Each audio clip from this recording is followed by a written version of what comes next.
Quiero invitarlos, hermanos, a que abran sus Biblias en el libro de Ruth, capítulo 3, versículo 9.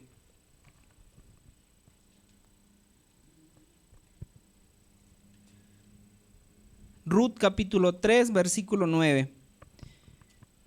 Y dice, entonces dijo, ¿quién eres? Ella respondió, soy Ruth, tu sierva. Extiende el borde de tu capa sobre tu sierva, por cuanto eres pariente cercano. Queridos hermanos, ha llegado el momento de poner atención, ¿verdad?, en esta hora al mensaje de nuestro Dios, que está a cargo del pastor Daniel Miranda. Y el título del tema de esta noche es el Esed de Dios en la historia de Ruth. Así que si usted quiere saber qué es el Esed, así como yo, vamos a poner atención en esta noche para averiguar, ¿verdad?, y aprender de qué se trata el tema esta noche. Así que vamos a invitar al pastor Daniel Miranda. El tiempo es todo suyo, pastor. ¿Cuánto le damos la bienvenida a nuestro pastor esta segunda noche? Adelante, pastor. Muchas gracias.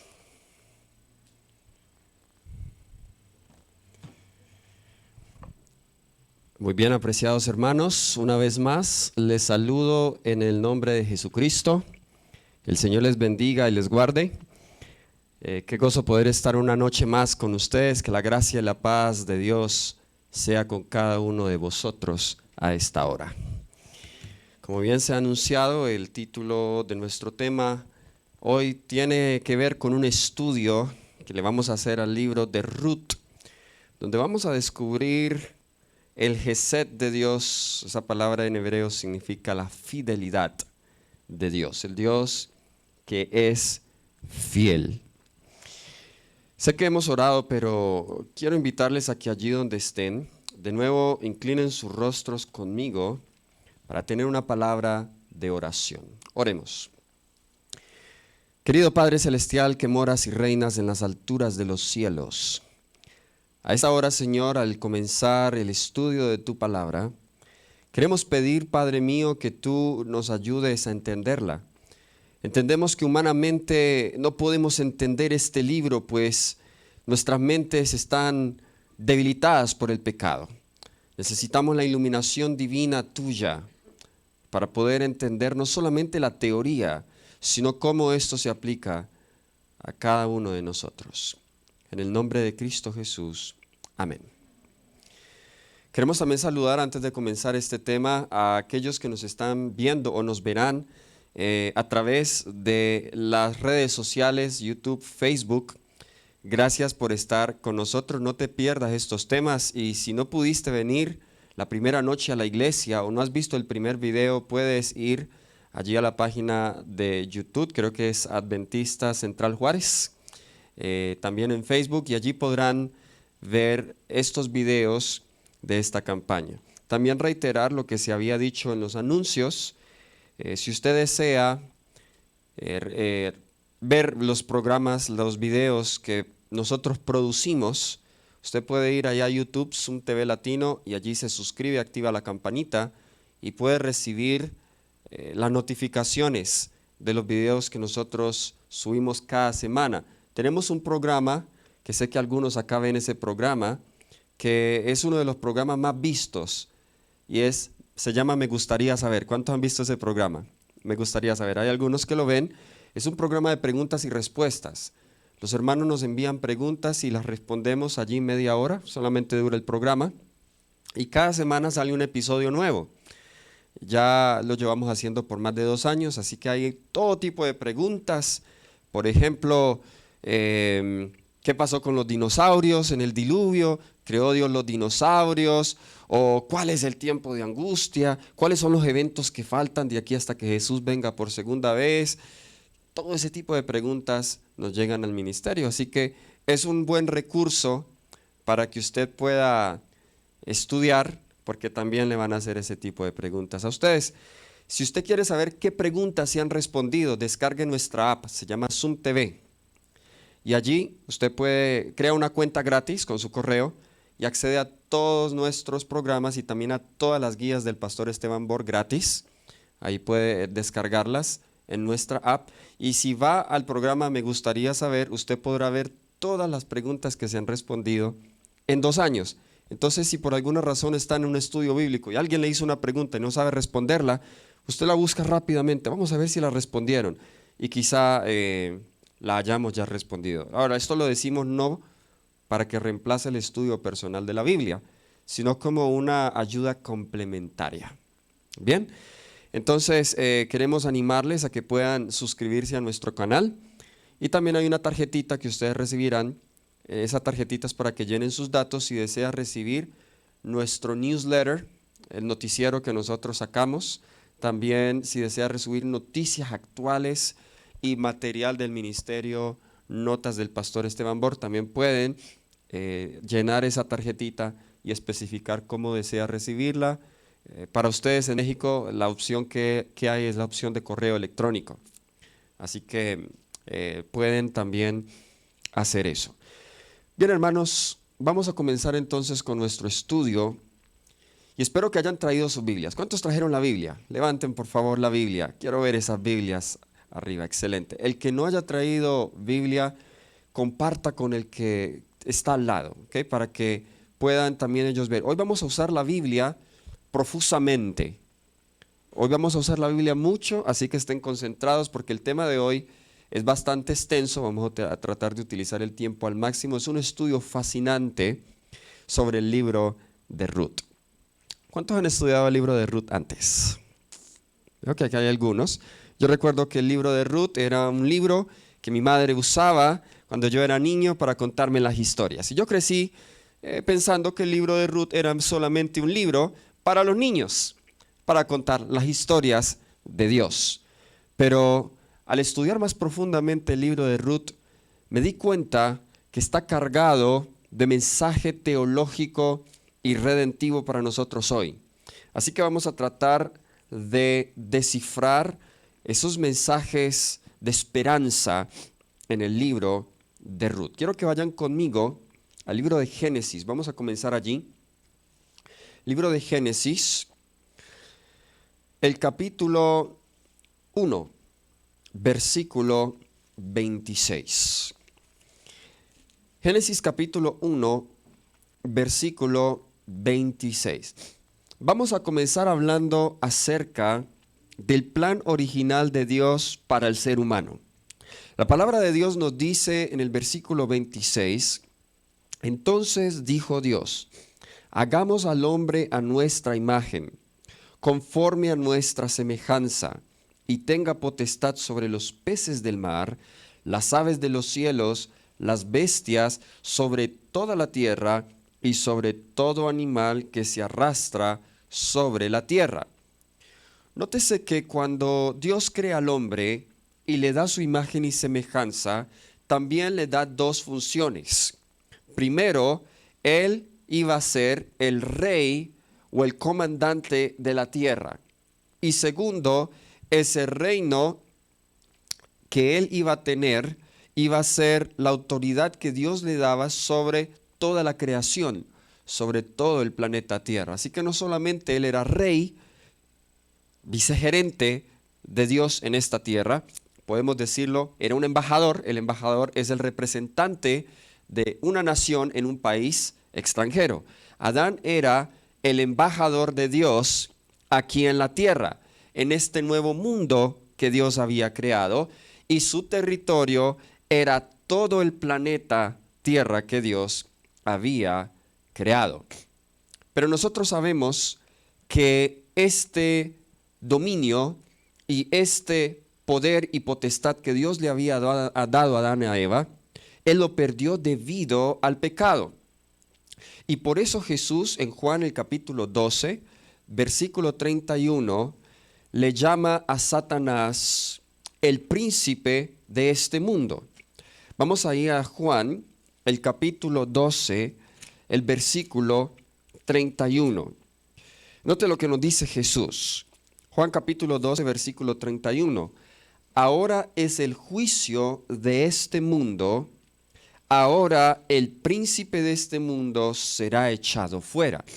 ¿Por qué se le llama al diablo el príncipe de este mundo?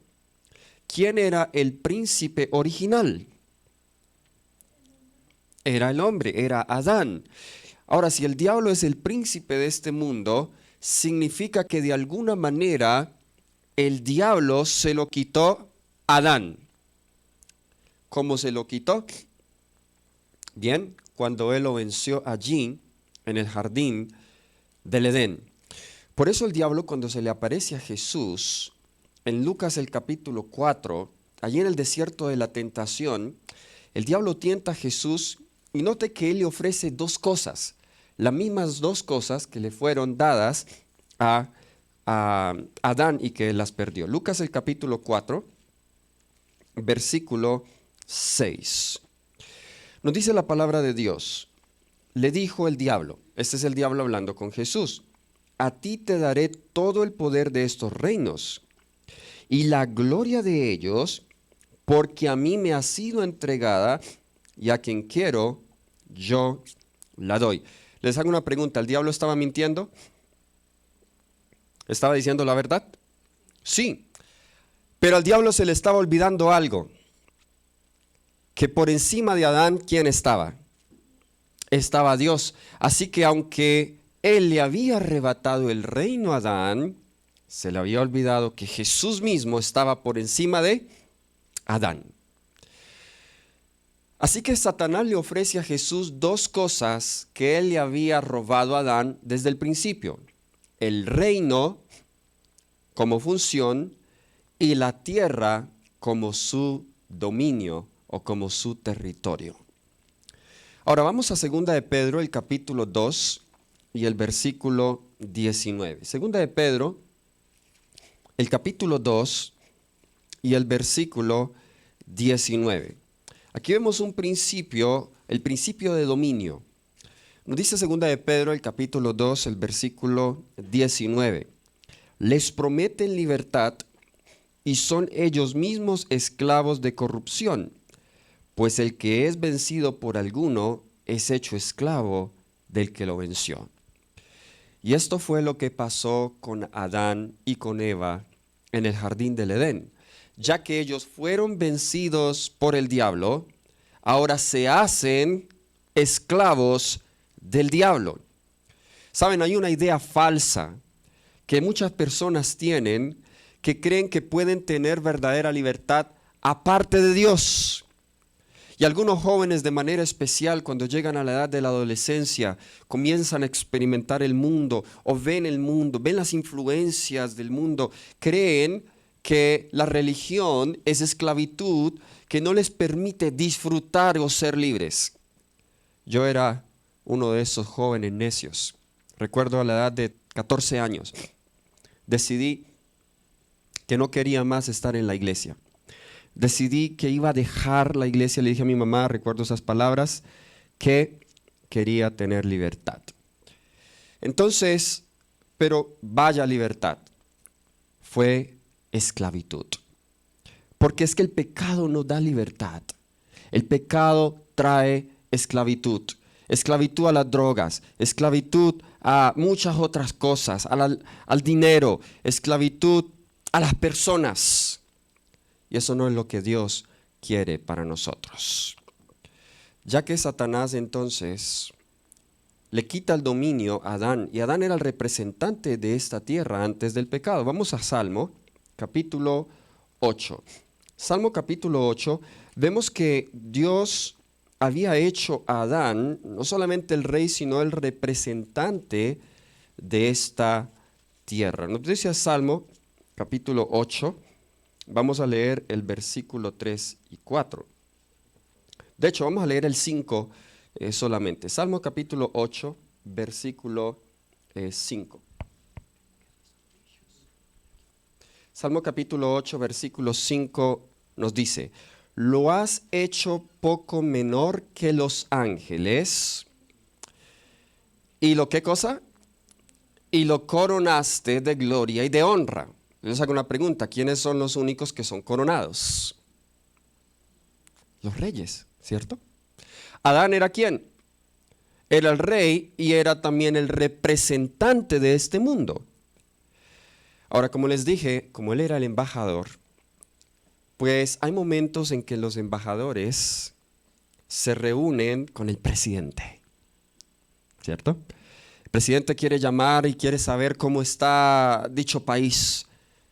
A ver, Colombia, mi país, tiene embajadores en muchos países del mundo. Y ellos tienen comunicación, el gobierno colombiano, con los distintos países. Y bueno, ¿cómo está la situación allá? ¿Cómo está tu territorio? Bien, Dios hace algo similar en el cielo. Y en una de esas reuniones, vemos en el libro de Job, capítulo 1, versículo 6. Ustedes conocen el pasaje.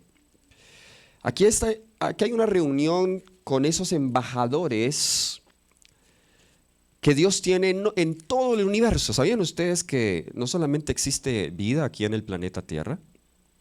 Hay vida en otros mundos. Y el libro de Job, capítulo 1, versículo 6 nos dice, un día acudieron a presentarse delante de Jehová los hijos de Dios. Ahora, si dice que un día acudieron, significa que no siempre están allí. Es decir, estos no son los ángeles. Porque al contrario, los ángeles siempre están en la presencia de Dios. Pero estos un día acudieron y dice que entre ellos vino ¿quién? ¿Pero qué hace allí? Note lo que nos dice. Jesús le pregunta, Dios le pregunta. Dijo Jehová a Satanás, ¿de dónde vienes? Respondiendo Satanás a Jehová, dijo, de rodear la tierra y andar por ella. Esa pregunta es clave porque evoca el territorio al cual Satanás estaba representando. Le dice, bueno, ¿tú eres representante de dónde? ¿De dónde dijo él que era representante? Oh, de la tierra. ¿Quién debió estar en esa posición? Adán. Pero ahora el diablo tomó su lugar y el diablo tenía acceso al cielo aún después de que él cayó. ¿Sabían eso? El diablo había sido expulsado cuando se rebeló, pero cuando el diablo toma el control de este mundo, entonces ahora el diablo tiene acceso al cielo. Qué interesante. Muchas gracias. El diablo ahora tiene acceso al cielo. Y ese acceso se lo dio Adán al cederle el dominio de este mundo. Pero todo no quedó perdido. Vamos a Génesis capítulo 3, versículo 15. Génesis el capítulo 3, versículo 15. Vemos una promesa que Dios hace. Una promesa que Dios hace a Adán y a Eva después de haber perdido este dominio. Génesis el capítulo 3, versículo 15 dice, pondré enemistad entre ti y la mujer, y entre tu simiente y la simiente suya. Esta te herirá en la cabeza, y tú le herirás en el talón. Dios le promete a Adán que él enviaría una simiente, un descendiente al mundo que batallaría con Satanás, que es la serpiente, y que le aplastaría la cabeza. Y en este proceso de la batalla, la simiente sería herida por Satanás, pero la cabeza de Satanás iba a ser aplastada por la simiente. Ahora, ¿quién es esa simiente? El libro de Gálatas, vamos allá al libro de Gálatas, el capítulo 3. Vamos a permitir que la Biblia misma explique la Biblia. Gálatas el capítulo 3, versículo 16.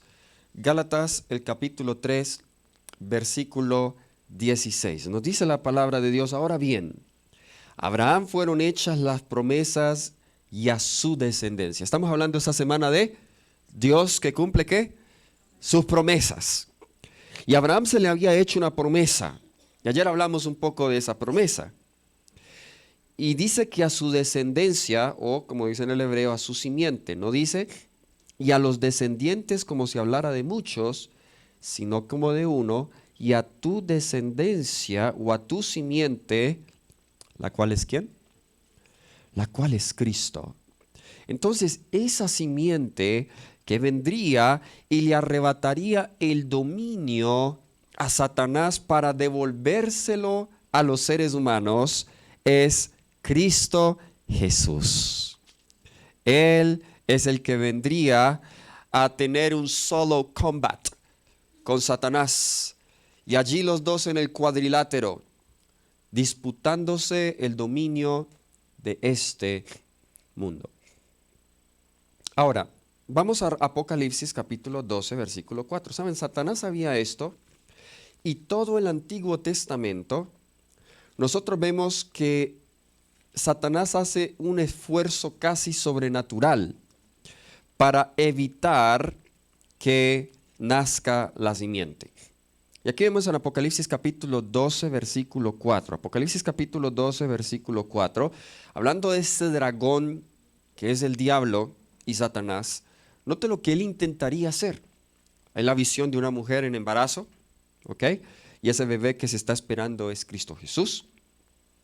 Y cuando el bebé estaba a punto de nacer, note lo que nos dice la Biblia. Su cola arrastró la tercera parte de las estrellas del cielo y las arrojó sobre la tierra. Y el dragón se paró frente de la mujer que estaba para dar a luz, a fin de devorar a su hijo tan pronto como naciera. Ahora, ¿quién es ese bebé?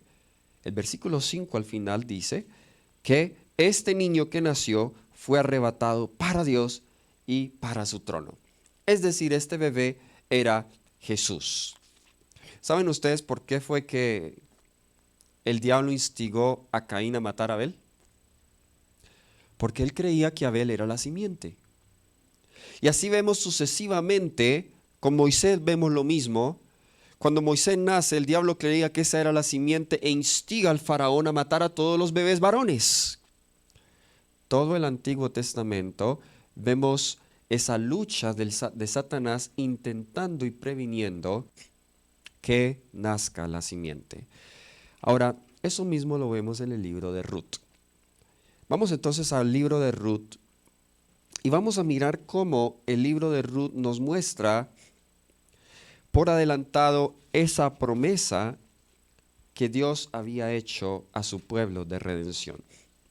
El libro de Ruth se escribe en el contexto de los jueces.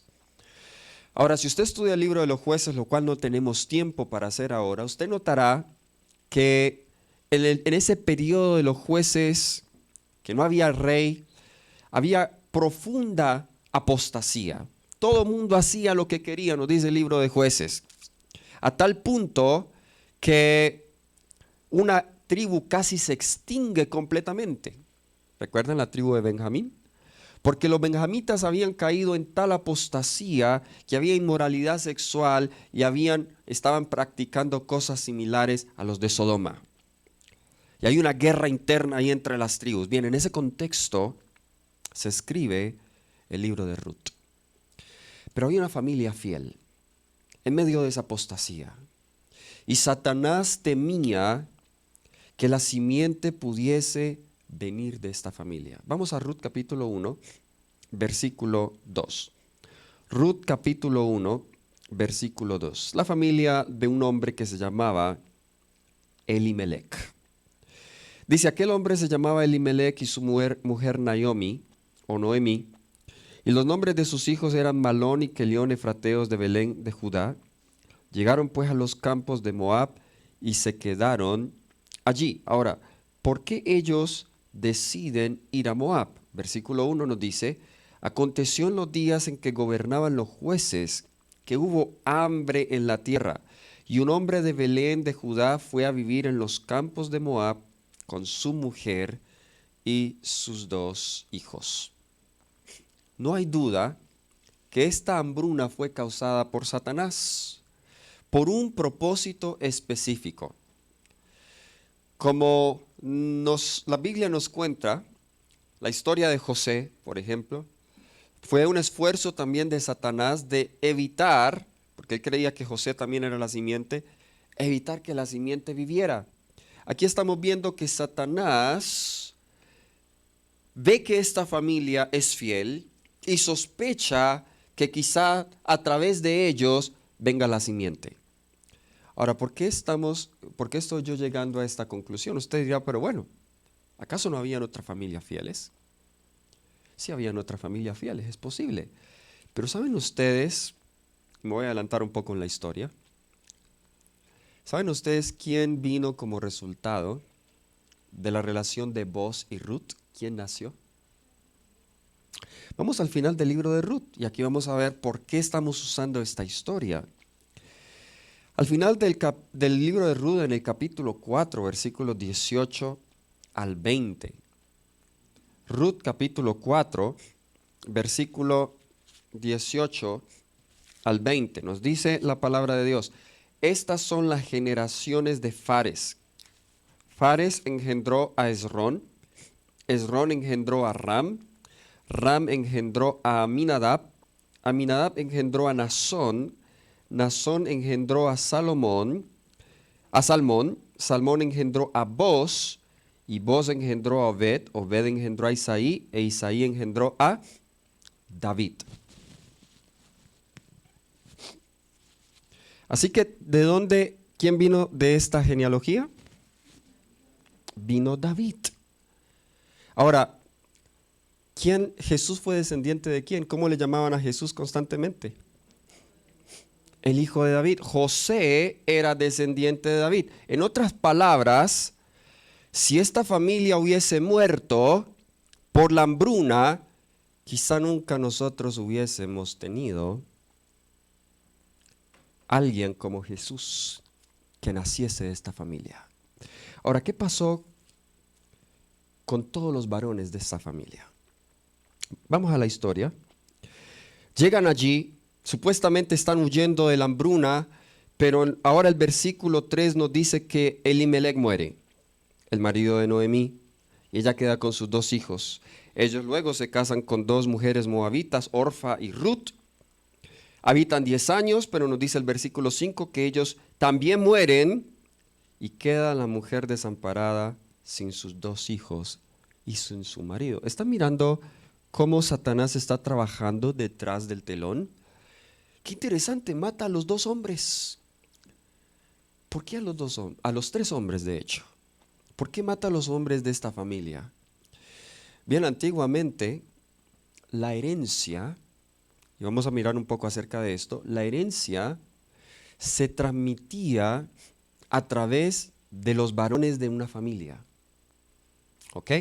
Eso se llama la ley de la herencia.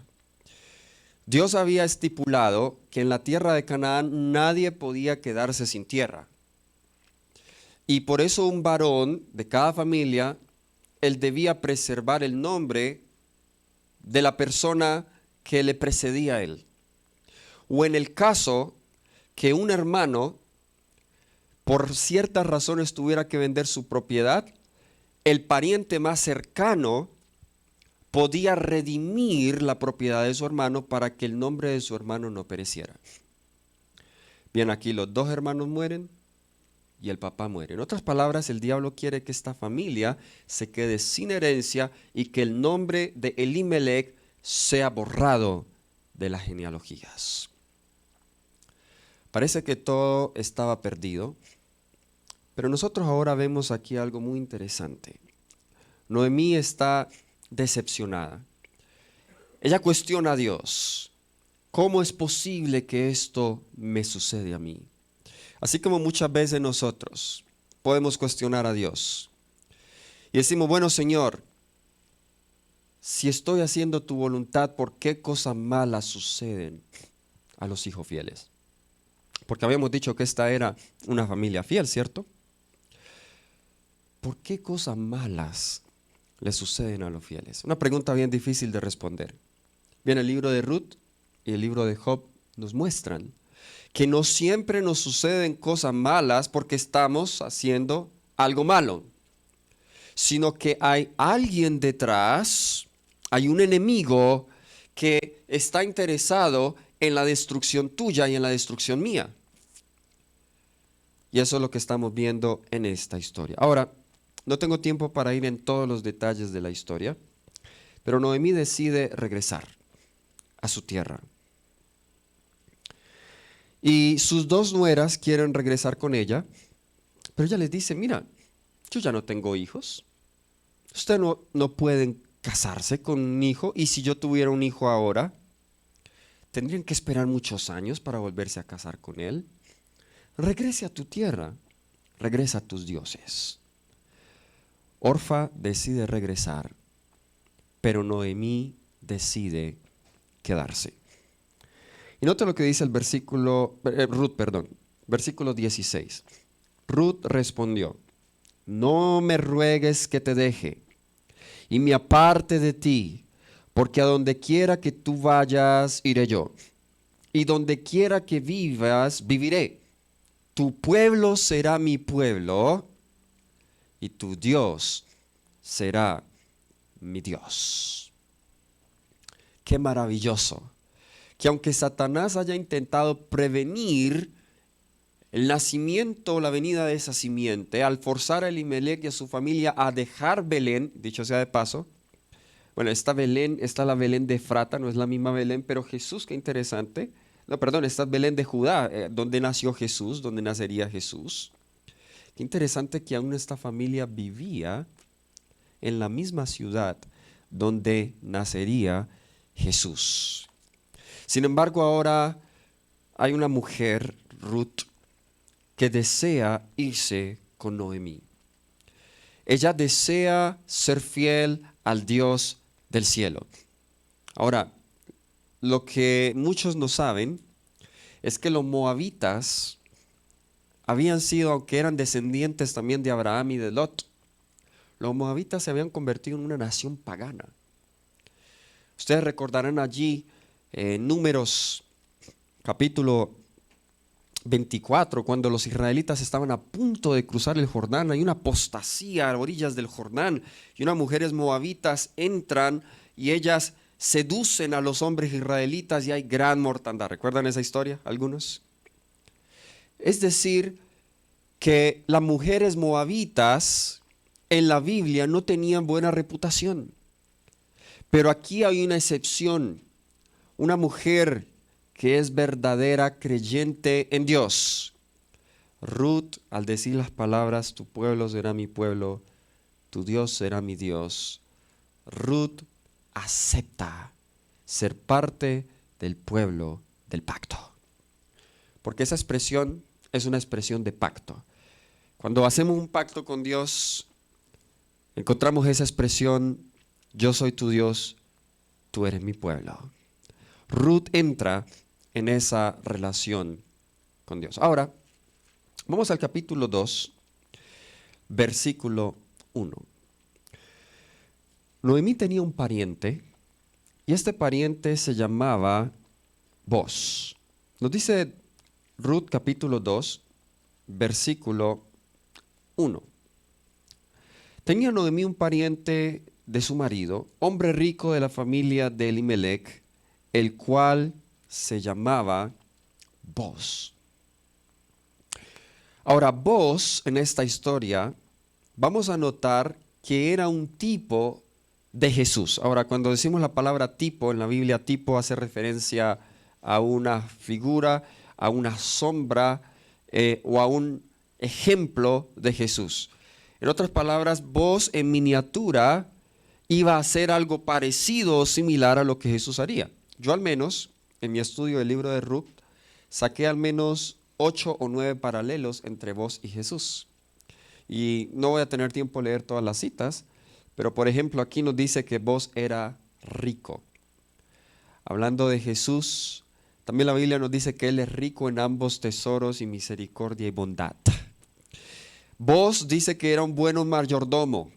De acuerdo al capítulo 2, versículos 4 y 6, Jesús es el mejor mayordomo, de acuerdo a Juan 6:12.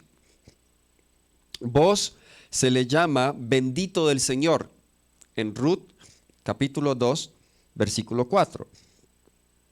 Jesús también se le llama el bendito de mi Padre. Cuando Él es bautizado, el Padre lo bendice, le dice que en Él tiene contentamiento. Boaz es un hombre muy generoso, como Jesús también es un hombre muy generoso. Boaz es un hombre respetuoso, que aun cuando Ruth iba detrás de él, cogiendo las espigas que caían, nunca la tocó y le puso la mano. Al igual Jesús, cuando María le lavó los pies, fue un hombre muy respetuoso. Vos era un hombre cortés y amable, igual que Jesús es un hombre cortés y amable. Vos era amigable, de acuerdo al versículo 13, Jesús es nuestro mejor amigo. Vos era pariente de Noemí. Jesús es nuestro pariente más cercano. Y en este punto vamos a llegar, vamos a ampliarlo un poco. Ahora hay una expresión muy interesante y aquí sí voy a leer este texto. Vamos a Ruth capítulo 2, versículo 20. Ruth capítulo 2, versículo 20. Hablando de vos, la Biblia nos dice, dijo entonces Noemí a su nuera, bendito de Jehová, pues que no ha negado a los vivos la benevolencia que tuvo también con los que han muerto. Este hombre es pariente nuestro, uno de los que puede, ¿qué? Redimirnos. ¿Quién era vos? Era el único, de hecho había uno más cercano, como lo vamos a ver, pero que no quiso redimirlos. Vos es el único que podía redimirlos. Ahora, hablando de él mismo en Ruth capítulo 4, versículo 10, Ruth capítulo 4, versículo 10 nos dice, y que también tomó por mi mujer a Ruth la moabita, mujer de Malón, para restaurar el nombre del difunto sobre su heredad, para que el nombre del muerto no se borre entre sus hermanos, ni entre su pueblo, vosotros sois testigos. Algunas versiones, en estos dos textos que leí, dice que él redimía el nombre de los vivos y de los muertos. Una característica de Jesús. Jesús no se olvida de sus hijos justos que han muerto. Y Jesús tiene el poder de redimir tanto a los vivos y dar vida eterna a los que han muerto en él. Amén.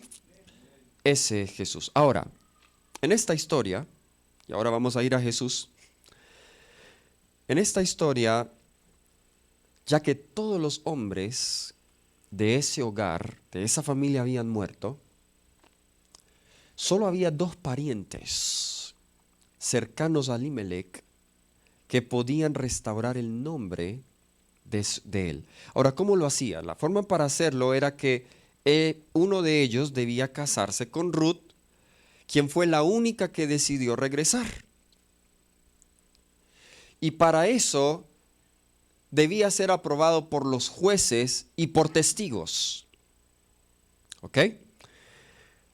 Si él decidía no casarse, de acuerdo a la ley levítica, él tendría que sufrir afrenta y vergüenza. De hecho, vamos a leer algunos textos que nosotros, para que entendamos un poco cómo funciona esta ley de la redención. Vamos a Levítico capítulo 25. Levítico capítulo 25, versículos 24 y 25. Levítico 25, versículos 24 y 25.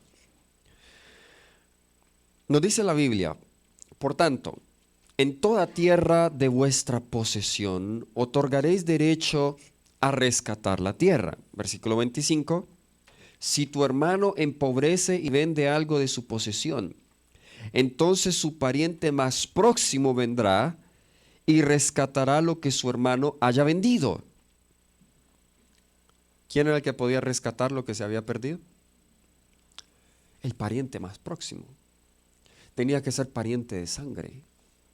En el mismo capítulo, versículo 47 al 49 dice, si el forastero o el extranjero que está contigo se enriquece y tu hermano tu hermano que está junto a él empobrece y se vende al forastero o extranjero que está contigo o alguno de la familia del extranjero, después que se haya vendido podrá ser rescatado. Uno de sus hermanos lo rescatará, o su tío o el hijo de su tío lo rescatará, o un pariente cercano de su familia lo rescatará, o si sus medios le alcanzan, él mismo se rescatará.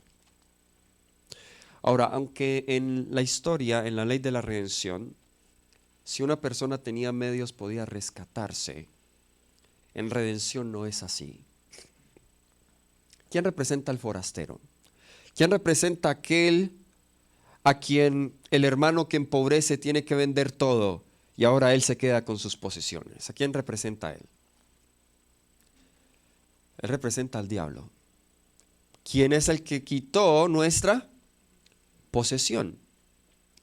En otras palabras, así como nosotros, o así como un hermano pobre y necesitado perdía su posesión, así nosotros hemos perdido nuestra posesión adquirida, hemos perdido la herencia que Dios nos ha dado, que es esta tierra. Así que, ¿quién es el único que puede devolvernos la herencia?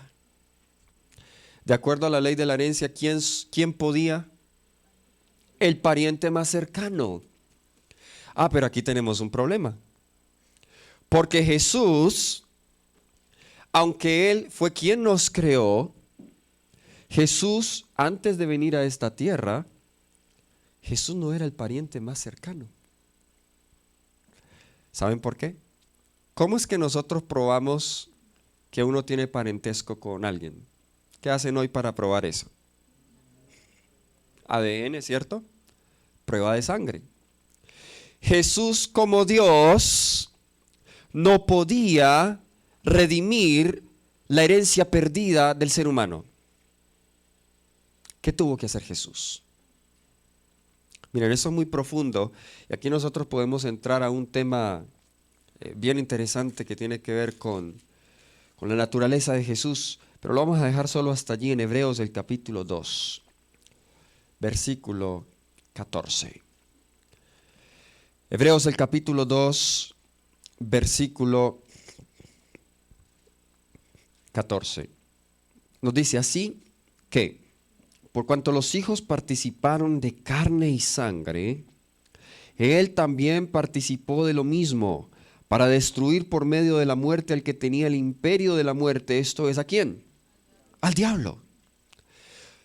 Oh, mis queridos hermanos, Jesús tuvo que hacerse hombre como cada uno de nosotros, participar de tu sangre y de mi sangre, pasar por las tentaciones que tú y yo pasamos, pasar por los dolores y las pruebas que tú y yo pasamos, para Él convertirse en el hermano más cercano y ahora venir donde el diablo, que es el terrateniente, y decir: yo he comprado con mi sangre a estos que me pertenecen. Y eso es lo que Jesús vino a hacer por nosotros. Ahora, así como era necesario que hubiese un matrimonio, porque Boaz tenía que casarse con Ruth para poder redimir la herencia de Elimelech,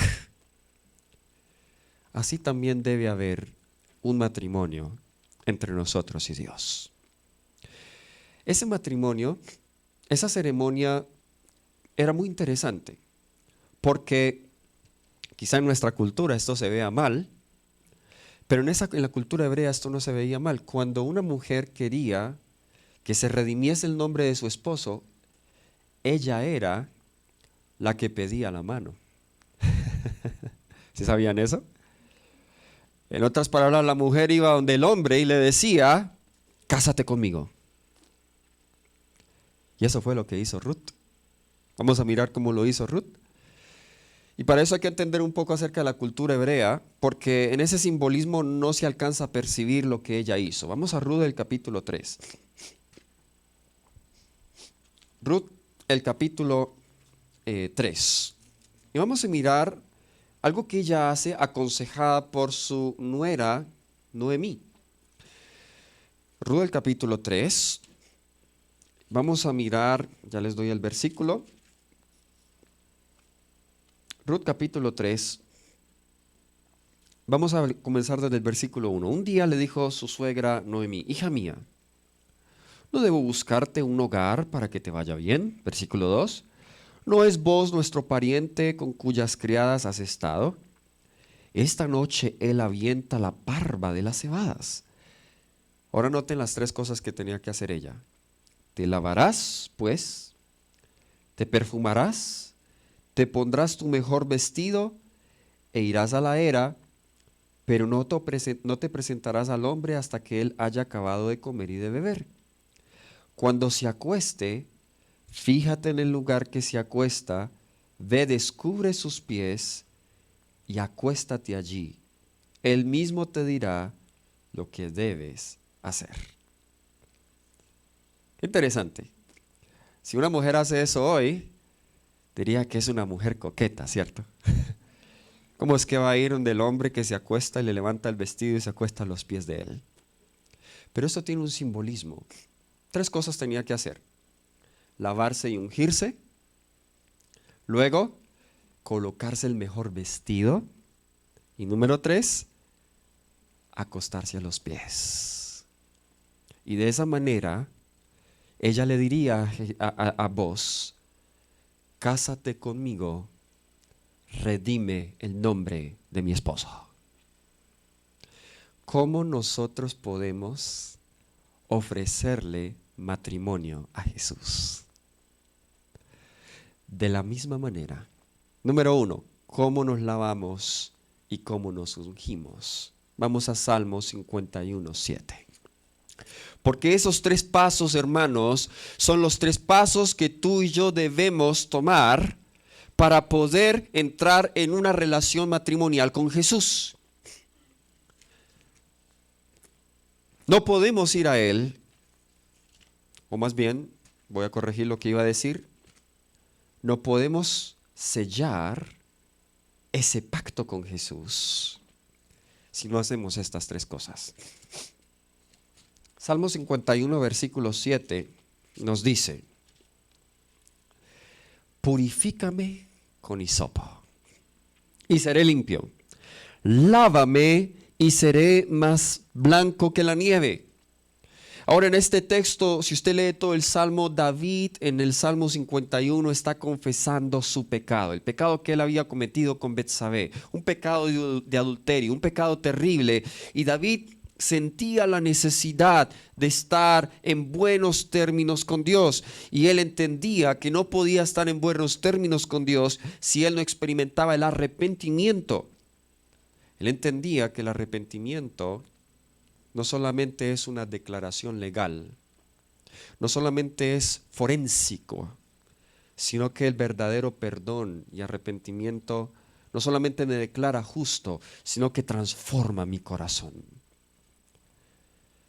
Si queremos ir a donde vos, que es Jesús, y me gusta el nombre, porque si hacemos un juego de palabras en inglés, vos, vamos a ir a donde el jefe, ¿cierto?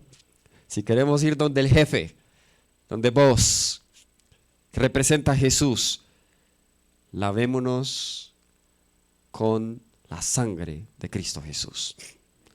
Jesús dijo que debemos lavarnos de 2 cosas.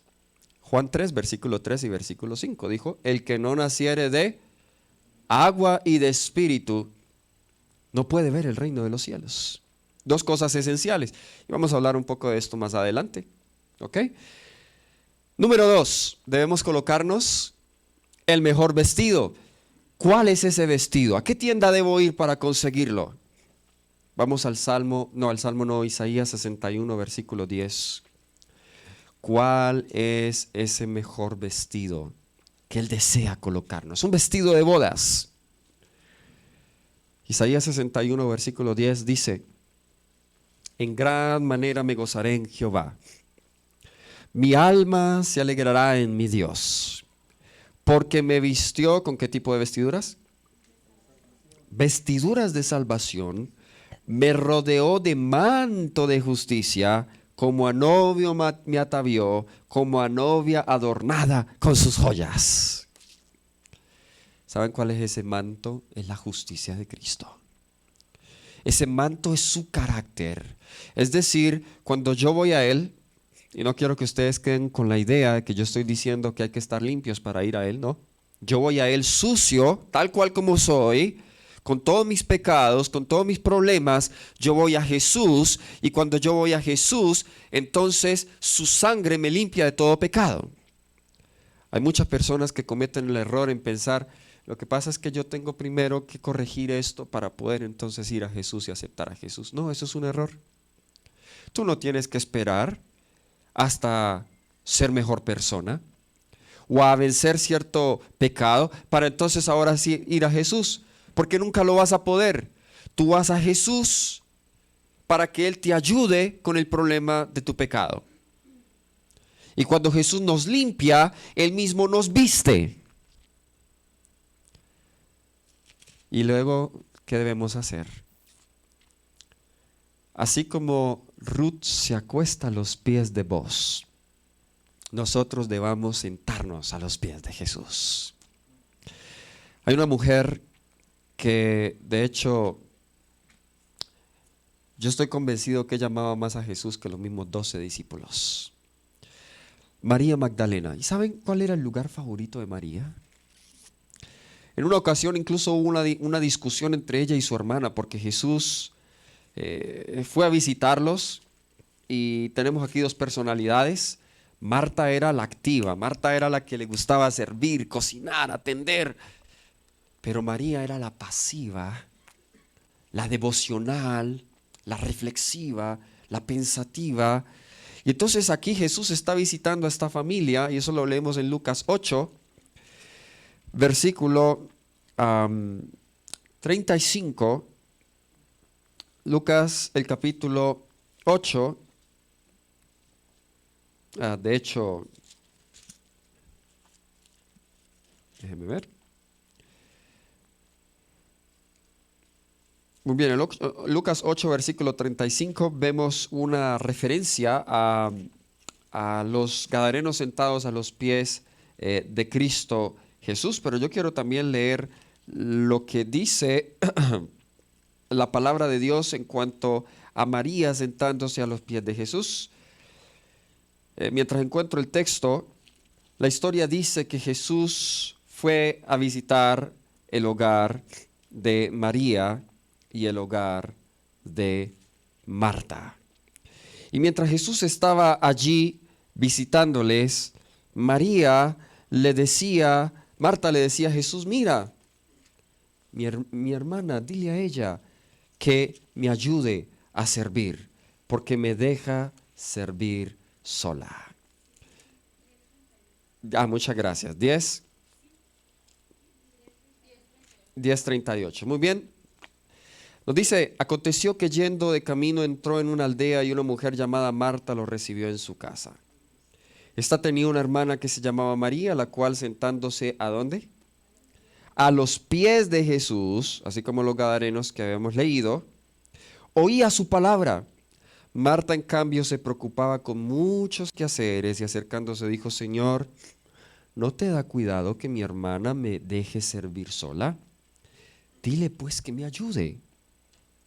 Respondiendo Jesús le dijo, Marta, Marta, afanada y turbada estás con muchas cosas, pero solo una cosa es necesaria y María ha escogido la buena parte, la cual no le será quitada.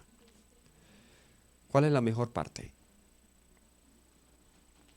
Saben, a veces nosotros podemos reemplazar la religión y la devoción con el servicio. Es decir, podemos hacer del servicio la religión, y servir es bueno, no me malentiendan, pero antes del servicio viene la comunión. Porque servicio sin comunión es servilismo, pero servicio con comunión es cristianismo. Si yo sirvo a Cristo, pero yo mismo no me siento a sus pies, puedo estar en el peligro de terminar trabajando con mis propias fuerzas y creer que aún haciendo lo bueno se convierte en mi propia religión, pero estoy desconectado de Jesús. ¿No es suficiente ir a Jesús y ser lavado de mis pecados? ¿No es suficiente ser vestido con su justicia? También debo sentarme diariamente a los pies de Jesús para escuchar su palabra. ¿Cómo hacemos eso hoy?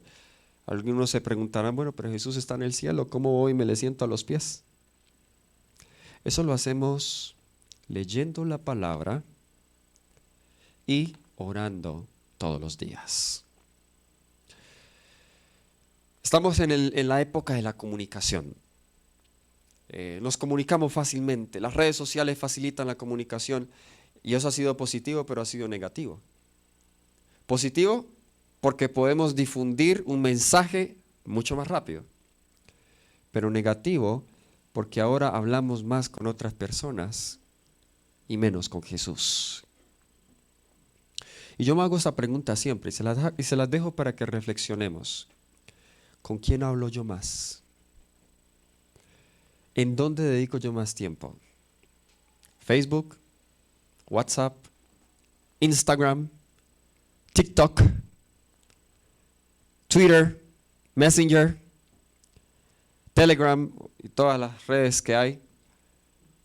¿O paso tiempo en la oración? ¿Oro más, hablo más con Jesús o hablo más con mis amigos de las redes sociales? Es tiempo de que nosotros pasemos más tiempo a los pies de Jesús, porque es allí donde podemos aprender de Él, porque es allí donde conocemos a Jesús, porque es allí donde nos enamoramos de Jesús. Oh, María estaba tan enamorada de esos pies, en el buen sentido. María estaba enamorada tanto de esos pies de Jesús que aún los bañó con el perfume más caro y los enjuagó con sus lágrimas. Hemos llegado a amar así, a ese nivel, a Jesús. ¿Y sabe qué es lo que me sorprende de María? Y en el caso mío es una reprensión porque supuestamente soy teólogo. Que ella no era teóloga y no sabía mucho de la palabra, pero su amor era más profundo por Jesús que los que sabían más, los discípulos. Hemos llegado a amar hacia Jesús. Hermanos, Jesús es fiel. Y en la historia de Ruth vemos la fidelidad de Dios al levantar a este hombre Boaz para redimir el nombre de Elimelech. Y por eso uno de los temas principales del libro de Ruth es la fidelidad. La palabra Hesed aparece varias veces en el libro de Ruth, en referencia a Boaz, porque Boaz fue fiel en redimir el nombre de Elimelech. Hermanos, cada uno de nosotros hemos perdido la herencia y se la hemos entregado al diablo. Pero Jesús hoy se acerca a cada uno de nosotros y nos dice: quiero casarme contigo. Quiero entrar en una relación de pacto, porque el matrimonio en la Biblia representa el pacto. Yo ya no quiero que sufras a manos de ese otro jefe que te trata mal, bajo el cual estás en esclavitud. Quiero casarme contigo y quiero darte una herencia. No solamente la vida eterna, sino esta tierra hecha nueva. Hoy la gente se pelea por un metro de tierra. Hoy la gente se pelea o trabaja y se mata y se quema por conseguirse una casa. Pero Jesús nos ha prometido que nos va a dar el mundo entero. ¡Qué maravilla! Y saben, gratis. No gratis porque no haya costado, pero Él ya lo pagó. Mientras meditamos en estas palabras, vamos a escuchar una melodía y después de escuchar esta maravillosa melodía, yo quiero hacer una invitación. Y saben, nosotros debemos, estos temas, no debemos dejarlos solamente allí como un lindo tema. Para que el tema pueda tener efecto en nosotros, debemos tomar decisiones de acuerdo a lo que escuchamos. Así que mientras escuchamos esta melodía, vamos a pensar en la letra de esta canción y vamos a pensar en el mensaje que hemos escuchado.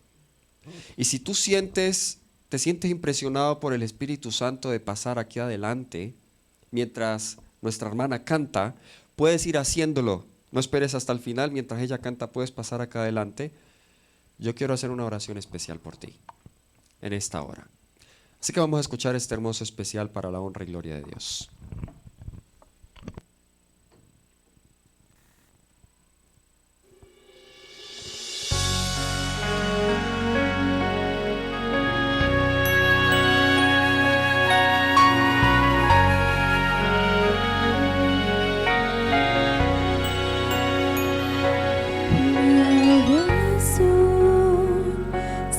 elevó al cielo un frágil ser, contrito está, y entre el mundo y sus afares el Señor lo oyó.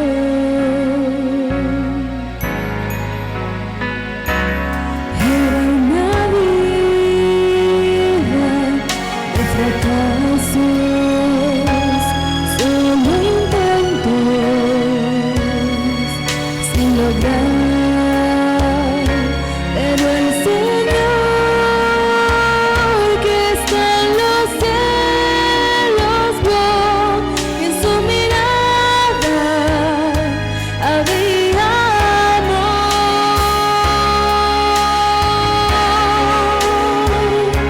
Existe amor en su mirada, así perdón al pecador. Él te llama a ti, me llama a mí, sus brazos abiertos están. Existe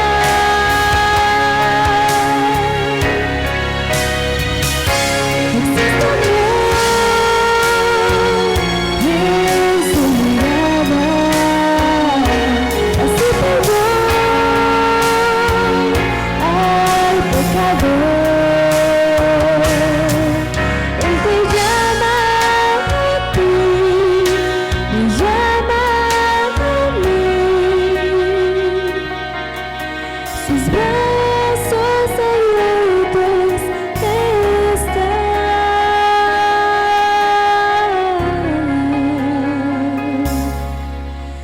Existe amor. Existe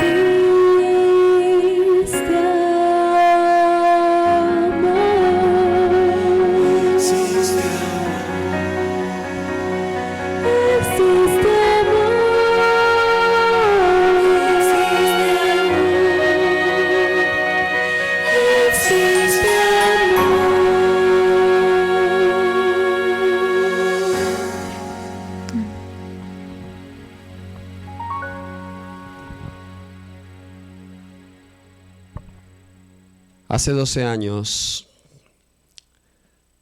recuerdo que mi padre me llevó a una campaña evangelística como esta.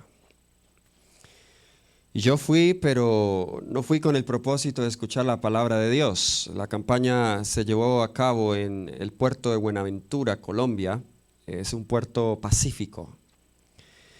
Y recuerdo que yo estaba muy alejado de Dios, estaba en depresión, tenía pensamientos suicidas, así que yo fui con el propósito, había intentado en mi mente quitarme la vida, pero había sido cobarde, así que como no sabía nadar, yo dije, bueno, me voy a tirar al mar y ahí voy a terminar con mi vida. Pero el Señor tenía otros planes. Y recuerdo que el camarógrafo, en esa campaña el pastor llegó con un camarógrafo y me dijo, necesito ayuda con la otra cámara. Y entonces yo estaba tan aburrido, dije, bueno, voy a ayudarle con la cámara, así que esa fue la buena excusa para tener que ir a la campaña. Y recuerdo que cada noche sentía que los temas eran solo para mí. La última noche el pastor hace un llamado similar al que yo estoy haciendo hoy. Y yo fui el primero que pasé adelante. Por eso no subestimo yo los llamados y las personas que puedan pasar adelante, porque solamente este paso puede cambiar completamente tu vida. Cuando yo pasé adelante a ese llamado, ese fue el inicio de una nueva vida para mí. Y aquí estoy por la gracia de Dios, sirviendo a Cristo Jesús. Y quiero orar por aquellos que han pasado aquí adelante, porque hoy Cristo Jesús está ofreciéndonos de nuevo el don de la salvación. Nosotros no tenemos la vida comprada y no debemos hacerlo por miedo a la muerte, no. Pero sí creemos que en cualquier momento cada uno de nosotros puede descansar. Pero saben, si descansamos y estamos en Cristo, tenemos la vida eterna asegurada. Y si no descansamos y aún seguimos en esta vida, pues tendremos mejor calidad de vida. Porque cuando aceptamos a Jesús, todo cambia en nuestra vida. Sí van a haber pruebas, pero ahora hay alguien contigo en cada prueba que te va a dar la fuerza para seguir adelante. Así que quiero orar. Tenemos un joven pasando aquí, gloria a Dios. Qué lindo acompañar al Padre pasando aquí al frente. Quiero orar hermanos a esta hora de manera especial por aquellos que han pasado acá al frente, por nuestros amigos y también tú que nos ves allí a través de YouTube, allí en tu casa. Arrodíllate, colócate en pie como desees y dile al Señor Jesús: acepto el don de la salvación en mi vida. Vamos a orar. Querido Padre Celestial, que moras en las alturas de los cielos, este llamado, Señor, aunque parezca insignificante, es simbólico, que expresa una realidad. Pues, Señor, aquellos tus hijos que han pasado aquí al frente, hoy en esta noche, una vez más, ellos públicamente vienen aquí al frente porque saben que necesitan de ti y aceptan el don de la salvación. Quizá hay algunos que pasaron que ya hayan aceptado a Jesús y hoy estén renovando ese pacto contigo. Pero quizá hay otros que aún no han dado ese paso de aceptar el don y el regalo de la salvación. Y oro, Señor, para que el día de hoy, en esta noche, puedan recibir ese regalo. Que puedan salir de este lugar llenos de tu Santo Espíritu, con la paz del cielo. La paz que sobrepasa todo entendimiento. Gracias, Jesús, por adoptarnos en tu familia, la familia del cielo, por haber venido y tomado nuestra carne, nuestra sangre, para convertirte en nuestro pariente más cercano. Señor, ayúdanos a serte fieles, ayúdanos a pasar tiempo contigo, a sentarnos a los pies de Jesús cada día para aprender de Él. Todo esto lo pedimos en el nombre de Jesús. Amén. Dios les bendiga.